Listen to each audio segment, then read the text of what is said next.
இன்றைக்கி நம்ம பிக் மாமாஸ் கிச்சனில் என்ன செய்ய போகிறோன்னா, நான் நேற்று பண்ணேன் இல்லைங்களா ரெட் சில்லி பேஸ்ட்டு, அதை வச்சு ஒரு டிஷ்ஷு செஞ்சு காட்டலான்னு சொல்லிட்டு. ஸோ நான் சப்பாத்தி வெஜ் ரோல் பண்ணி காட்ட போகிறேன். சரிங்களா? இந்த மாதிரி சப்பாத்தி நான் அடுப்பு ஆல்ரெடி ஆன் பண்ணி வச்சிட்டேன். ஒன்று சுடு சுட எடுத்து ரோல், அதாவது வீட்டில் செஞ்ச மயோனஸ் பால் கிடையாது, கலர் பார்த்தாலும் உங்களுக்கு தெரியும். அண்ட் உங்களுக்கு தெரியும் இல்லைங்களா ரெட் சில்லி பேஸ்ட் பண்ணுது, இதை வச்சு தான் செய்ய போகிறோம்.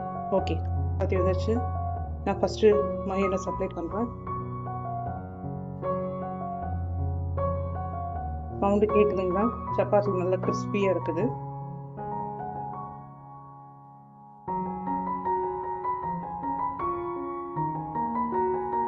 ஓகே, இப்போ நான் மயோனஸ் போட்டாச்சு.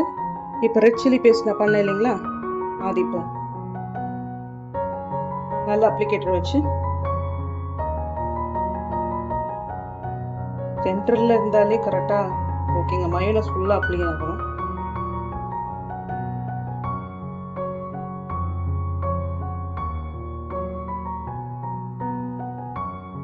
ஏன்னா ரோல் பண்ணி சாப்பிடும்போது நல்லாயிருக்கும்.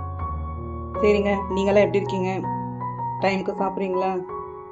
டைமுக்கு சாப்பிட்டு க்யூட்டாக இருங்க. ஓகே, மறக்காமல் அப்பப்போ டைம் இருக்கும் இது மாதிரி வீடியோலாம் பார்த்துட்டு கொஞ்சம் லைக் அண்ட் ஷேர் பண்ணுங்கள். ஓகே, இதுக்கு நடுவில் நான் இந்த வெஜிடபிள் வைக்கிறேன்.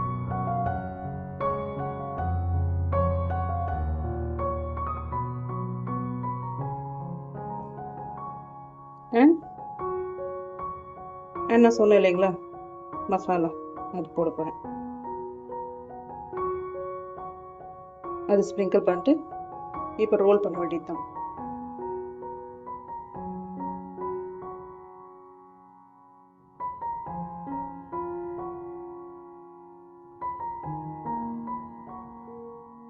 ஃபினிஷ்.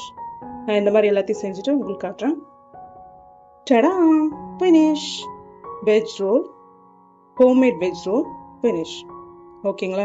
நீங்களும் இதே மாதிரி வீட்டில் செஞ்சு பார்த்துட்டு சாப்பிட்டு பார்த்துட்டு எப்படி இருக்குன்னு சொல்லுங்கள். ஓகே வியூவர்ஸ், தயவு பண்ணி சப்ஸ்கிரைப் பண்ணிக்கோங்க.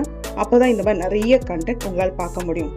அன்போடு சமைக்கிற எந்த சமையலும் சரி ஃபெயிலியர் ஆனது இல்லைங்க. ஓகேங்களா? அந்த சுவை மனசு விட்டும் போகாது, நாக்க விட்டும் போகாது. 10 வருஷம் கழிச்சு கூட கேட்டால் கூட இந்த சுவையை பற்றி சொல்லுவாங்க. இதுதாங்க நான் சொல்லுவேன். ஓகேங்க, இப்போ நான் இந்த பிக் மாமாஸ் கிச்சன் வந்து கிளம்புறேன். டாடா, பாய்.